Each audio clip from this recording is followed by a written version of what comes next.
You've been meditating, reading the books, watching the videos, sitting in silence. Doing everything you've been told opens the door to spiritual awakening. And yet something isn't moving. Something inside you feels stuck in a way you can't quite name. You sense it like a wall you keep walking into in the dark. You can't see it, you can't describe its shape. But every time you think you're finally breaking through, you hit it again. What if the reason you can't find the block is that the block is disguised as the very thing you think is saving you? Jung spent decades working with people who were desperate to transform. Patients who had read every spiritual text, practiced every discipline, attended every retreat, and still felt fundamentally unchanged underneath. They performed awakening beautifully. They had the language, the posture, the calm voice. But when Jung looked beneath all of that, he found something that disturbed him. The spiritual practices weren't opening them up. The practices had become the newest, most sophisticated layer of defense their psyche had ever constructed. The thing they believed was dissolving the wall was actually reinforcing it. What Jung discovered was that the human psyche doesn't resist awakening by making you feel stuck. That would be too obvious. The psyche resists awakening by giving you the experience of progress while rerouting you away from the one thing that would actually change you. It builds detours that feel like highways. It constructs spiritual identities that feel like liberation. It lets you climb what feels like a mountain while keeping you on a treadmill. And the cruelest part is that the block operates by making you feel like you're doing everything right. Today, I'm going to walk you through what Jung found was actually blocking spiritual awakening in the people who wanted it most. Why the blocks are almost impossible to see from inside your own psychology. The specific mechanisms your psyche uses to keep you comfortable while convincing you you're transforming. And what it actually takes to dissolve the wall you keep hitting in the dark. Because the answer isn't more practice. It isn't a better teacher. It isn't another book or retreat. The answer is something far more uncomfortable than any of those, and that discomfort is exactly why your psyche has been hiding it from you. Jung noticed something peculiar about the patients who came to him feeling spiritually stuck. They weren't lazy. They weren't superficial. Most of them were the hardest working people in the room. They journaled obsessively, meditated daily, read everything they could get their hands on. They'd undergone years of what they considered deep inner work. And they were genuinely confused about why none of it seemed to reach the core of what needed changing. They could describe their wounds with stunning accuracy. They could map their childhood trauma in exquisite detail. They could explain exactly why they were the way they were. But knowing all of that hadn't freed them from any of it. Jung recognized this pattern because he'd seen it hundreds of times. Intellectual understanding masquerading as transformation. The ability to narrate your own psychology perfectly while remaining completely imprisoned by it. And he realized that the block wasn't a lack of effort or insight. The block was that the psyche had found a way to use effort and insight as substitutes for the one thing it was terrified of: actual surrender. This is the first and deepest obstruction Jung identified. The psyche treats awakening as a threat to its survival, because in a very real sense, it is. Awakening doesn't add a new room to the house of your identity. It burns the house down. The ego, the persona, the carefully constructed self you've spent your entire life building.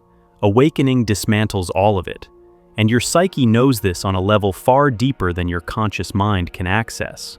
So, it does what any intelligent system does when facing annihilation. It fights back.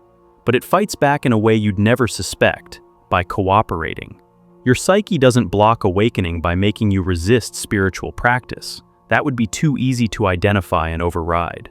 Instead, it blocks awakening by letting you engage in spiritual practice while secretly steering you away from the experiences that would actually destabilize your existing identity. It lets you meditate, but keeps you meditating in ways that soothe rather than shatter. It lets you do shadow work, but only on the shadows that are safe enough to face. It lets you grow, but only in directions that don't threaten who you think you are. Jung would have called this the ego's strategic cooperation. Your ego learns the language of awakening, adopts the posture of someone transforming, and performs growth so convincingly that even you believe it's happening. But the core structure stays untouched. The identity remains intact. The fundamental way you organize reality doesn't shift. You've renovated the surface while leaving the foundation exactly where it was. And here's why this is so hard to see from the inside. When you're performing spiritual growth, it feels real. The emotions are real. The insights are real. The sense of progress is real. Your psyche isn't faking these experiences. It's generating genuine experiences that happen to stop right at the threshold of actual change. You get the emotional catharsis of a breakthrough without anything actually breaking through. You feel the tears, the revelations, the moments of clarity, and then you go right back to the same patterns you've always had. Jung found that patients in this state could describe it themselves once he pointed it out. They'd say things like, "I keep having these profound realizations, but nothing actually changes in my life." Or, "I understand everything about my patterns, but I still repeat them." Or the most telling one, "I feel like I'm circling something I can never quite reach." That circling is the ego's orbit. It lets you get close enough to feel the heat of transformation without ever letting you fall into the fire. The second block Jung identified is the one people are least willing to examine. He found that many people pursuing spiritual awakening were unconsciously using the pursuit itself as an escape from something specific they didn't want to face. Not trauma in general, not pain in general. One particular truth about themselves or their lives that was so threatening that they'd rather spend decades on a spiritual path than turn around and look at it directly. Jung called this the flight into spirit. The person who meditates for 2 hours a day to avoid feeling the deadness in their marriage. The seeker who attends retreat after retreat because sitting still in their own life is unbearable. The practitioner who's developed extraordinary discipline around spiritual practice while having no discipline around the practical, mundane realities they're neglecting. Their spirituality has become the most elaborate avoidance strategy their psyche could devise, dressed in robes, wrapped in incense, and justified by every teacher they've ever followed. What makes this block particularly vicious is that it looks like the opposite of avoidance. It looks like courage. It looks like someone who's devoted to inner work, committed to growth, willing to sacrifice comfort for consciousness. And from the outside, it absolutely appears that way. But Jung learned to ask one devastating question that cut through the performance every time. He would ask, "What in your actual, concrete daily life are you not addressing?" And then he'd watch the patient's entire energy shift. The calm would crack. The spiritual composure would fracture. Because the answer to that question was the thing they'd been running from, sometimes for years, sometimes for decades. It might be a relationship they know they need to leave but won't. A career that violates their integrity but provides security. An addiction they've spiritualized instead of confronted.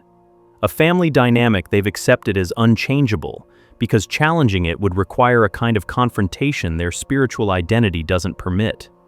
A grief they've never fully entered because they jumped to acceptance before they let themselves feel the devastation. The spiritual path for these individuals had become a way to feel like they were moving forward while actually standing still. They could point to years of practice, shelves of books, profound experiences in meditation, and none of it had addressed the one thing that was actually keeping them stuck. Because the one thing wasn't spiritual, it was practical, specific, and terrifying. And their entire spiritual framework had been unconsciously organized to help them avoid it. The third block Jung documented is one that strikes at the heart of how most people understand spiritual development. He observed that people pursuing awakening almost universally believed that the goal was to become a better version of themselves, more peaceful, more loving, more conscious, more evolved. They had an image of who they'd be once they awakened, and they were working toward that image with everything they had. Jung saw this and recognized it immediately as the most dangerous thing that could happen to someone on a spiritual path. He recognized it because the image they were working toward was just another persona, another mask, another constructed identity that would sit on top of their actual self like a lid on a boiling pot. They weren't trying to discover who they really were. They were trying to become who they thought an awakened person should be. And there's an enormous difference between those two things. Jung was ruthless about this distinction. Individuation, his word for the process of becoming psychologically whole, wasn't about becoming better. It was about becoming real. And becoming real meant integrating everything about yourself, including the parts that don't fit the image of the awakened person you're trying to be. Your pettiness, your rage, your selfishness, your capacity for cruelty, your jealousy, your hunger for power, your sexual darkness, all of it. But the spiritual ideal most people are chasing requires them to reject exactly these parts, to transcend anger rather than integrate it, to rise above jealousy rather than understand it, to deny their hunger for power rather than claim it consciously. And every part of themselves they reject in pursuit of spiritual perfection becomes shadow material. It gets pushed underground, and from underground, it doesn't dissolve, it grows stronger, more distorted, more likely to erupt in exactly the ways the person was trying to prevent. Jung watched this happen so many times that he developed a near allergic reaction to people performing spiritual goodness, because he knew what was underneath. He knew that the person radiating unconditional love in the meditation circle was often sitting on a volcano of unacknowledged rage, that the teacher projecting serenity was often disconnected from their own body, that the practitioner who'd transcended ego had simply built a spiritual ego so airtight that even they couldn't see it operating. The awakened image had become the block. The destination they imagined had become the wall they kept hitting. This is why Jung insisted that the path to genuine awakening goes down before it goes up, down into the shadow, down into the parts of yourself you've deemed unspiritual, down into the mess, the darkness, the contradictions that don't fit on any vision board. Because everything you refuse to face becomes an anchor.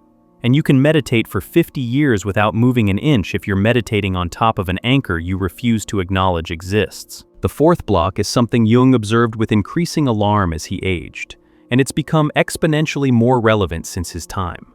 He found that many people had confused spiritual comfort with spiritual awakening. They'd found practices, communities, and belief systems that made them feel good, that gave them a sense of meaning, that provided belonging and identity, and they'd mistaken that comfort for transformation. If you're reaching for something deeper right now, trying to see through the patterns Jung described, there's a guide we created called True Self-Discovery, built around 24 reflection exercises drawn from Jung's own teachings. It was designed for exactly this kind of moment, when understanding alone isn't enough, and you need something that walks you into the territory instead of just describing it. You'll find the link below. But comfort and awakening are not the same thing. Jung was emphatic about this. Comfort is the ego finding a new place to rest. Awakening is the ego losing every place it thought was solid ground. Comfort is finding a community where you feel understood. Awakening is realizing that your need to be understood has been running your life. Comfort is a belief system that explains your suffering. Awakening is the collapse of every belief system that's been protecting you from the raw, unexplained reality of being alive. Jung found that people embedded in spiritual comfort zones exhibited a specific kind of stagnation that was almost impossible to reach therapeutically, because they weren't suffering, they weren't in crisis. They had meaning, community, practice, identity. They were fine. And being fine was the block. Because awakening doesn't come to people who are fine. It comes to people whose existing structures have been shattered, people who've lost the ground beneath them, people who've run out of beliefs that work. Comfort prevents that shattering. It holds the structures in place. It keeps the ground solid. And it does this while feeling like spiritual attainment. The person who's been attending the same meditation group for 15 years and feels deeply at home there may need to hear something uncomfortable. That sense of home might be what's blocking them. Not because the group is bad, but because the belonging it provides has become a substitute for the terrifying aloneness that genuine awakening requires you to pass through. Every person who actually awakened went through a period of devastating isolation. Not physical isolation necessarily, but a psychological aloneness where every framework, every community, every identity they'd built fell away, and they were left with nothing but themselves, raw, undefended, without any spiritual story to soften the exposure. People embedded in spiritual comfort never reach this point. Their community catches them before they fall. Their practices soothe them before they break. Their beliefs explain everything before the mystery can shatter them. and so they remain comfortable, meaningful, connected, and fundamentally unchanged. The fifth block Jung identified might be the most counterintuitive. He found that fear of what's on the other side of awakening was more paralyzing than any external obstacle. People thought they wanted to wake up. They said they wanted it. They pursued it actively.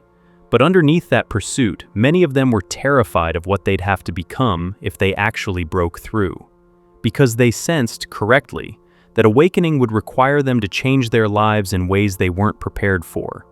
If you actually see yourself clearly, you have to act on what you see. If you actually perceive the truth of your relationships, you have to respond to that truth. If you actually recognize what's authentic in you and what's performance, you can't keep performing. Awakening isn't a private internal event that leaves your external life untouched. It demands expression. It demands congruence between what you know and how you live. And that congruence often requires you to leave jobs, end relationships, disappoint family, abandon roles, and walk into uncertainty with nothing but your own knowing. The psyche calculated this cost unconsciously. Before awakening could reach the person, their unconscious mind had already assessed what it would cost them. The marriage that would end, the career that would have to change, the family dynamics that would explode, the friendships that couldn't survive their authenticity. And having calculated the cost, the psyche decided the price was too high and installed the block. This is why so many people get close to breakthrough and then pull back. They describe it as losing motivation, getting distracted, hitting a wall. But what's actually happening is their psyche is slamming on the brakes because it's seen where this road leads and it's not willing to go there. Not yet. Maybe not ever. Jung didn't judge this. He understood that the psyche's self-protective mechanisms exist for a reason. But he did insist that people be honest about what was happening.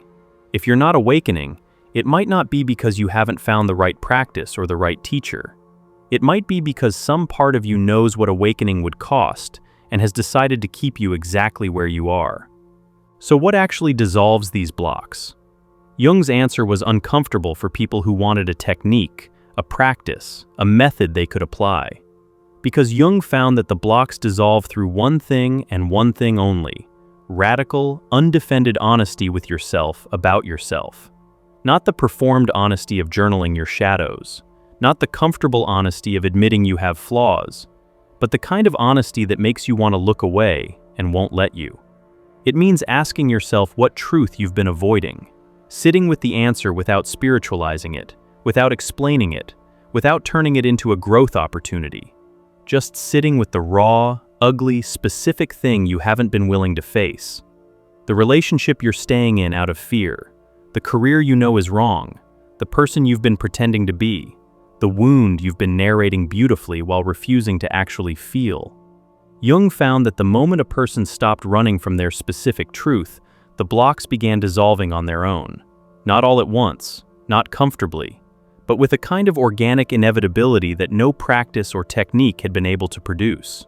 Because the blocks existed to protect the person from that truth. Once they turned and faced it, the blocks had nothing left to do. This is why Jung was suspicious of spiritual systems that gave people more and more elaborate ways to work on themselves. More practices, more stages, more levels, more techniques. Because often, those systems were helping people avoid the one simple, devastating, non-spiritual act that would actually free them. Not meditating more, not reading more, not understanding their psychology more deeply, just being honest. Specifically, precisely, devastatingly honest about what they already knew but refused to acknowledge. He observed that patients who finally broke through almost always described it the same way. They didn't describe a spiritual experience. They described a moment of surrender, a moment where they stopped fighting, stopped managing, stopped performing, stopped trying to be something other than what they were. And in that surrender, something they'd been blocking for years flooded through them. Sometimes it felt like grief, sometimes like terror, sometimes like rage, sometimes like a silence so vast they thought they were disappearing. But underneath all of it, underneath the grief and terror and rage and silence, was something they hadn't expected: themselves. Not the spiritual version, not the improved version, not the awakened version, just themselves. Whole and fractured. Beautiful and terrible. Human in a way they'd been running from their entire spiritual journey. Jung described this as the collapse of the project of self-improvement, the project of awakening, the project of becoming someone different than who you already are. When that project collapses, when you stop trying to wake up and just let yourself be exactly what you are in this moment, the blocks have nothing to attach to. They were defending a boundary between who you are and who you think you should be. Once you stop insisting on that boundary, the blocks dissolve because there's nothing left to block. This doesn't mean you stop growing. It means you stop growing toward an image and start growing into reality. You stop trying to become the awakened person and start experiencing whatever's actually happening in your consciousness right now, without editing it, without managing it, without evaluating whether it's spiritual enough or evolved enough or good enough. Jung would tell you that the thing blocking your awakening is probably something you already know about. You've sensed it, circled it, maybe even named it in your quietest moments. But you've been hoping you could awaken around it rather than through it. That there was some path that let you keep the thing you're protecting while still breaking through to the other side. There isn't. The thing you're protecting is the block, and the block is the door. This is what makes genuine awakening so much harder than the version being sold everywhere. The sold version gives you practices that make you feel like you're progressing. The real version asks you to stop progressing and start being honest. The sold version promises you'll become someone better. The real version demands you face who you actually are. The sold version adds light. The real version removes hiding places. If you've been feeling stuck, if you've been sensing that invisible wall, if you've been doing everything right and still hitting the same barrier, Jung would tell you to stop looking for a new practice and start looking at what you've been avoiding. Not your trauma in general, not your patterns in general, the specific thing. The one thing that makes your chest tighten when you think about it. The one truth that you've wrapped in spiritual language to make it more bearable. The one reality you've been meditating your way around instead of through. That's the block. It's been there the whole time. It hasn't been hidden. It's been hiding in plain sight, disguised as something you've already dealt with or something you've decided is just the way life is. But it isn't just the way life is. It's the way your life is because you haven't been willing to let it change. And it can change. The moment you stop protecting the structure begins to shift. Jung spent his entire career watching people circle what they needed to face, building elaborate psychological and spiritual architectures to avoid the one thing that would set them free.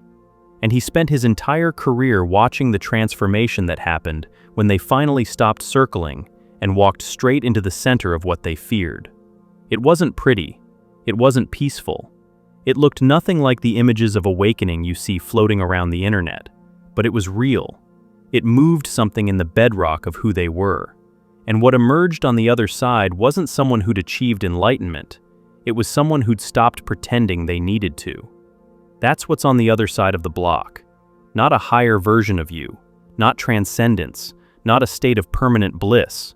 Just you, honest, undefended, no longer performing your way through life. It sounds simple. It's the hardest thing a human being can do. And it starts not with a new practice, not with a new teacher, not with a new understanding, but with the willingness to look at the one thing you've been refusing to see. If this landed somewhere real in you, if you're feeling the pull to stop circling and start facing what's actually there, the true self-discovery guide was made for that exact threshold. 24 reflection exercises rooted in Jung's own work, designed not to give you another spiritual overlay, but to help you meet yourself where you've been avoiding the meeting. The link is right below whenever you're ready.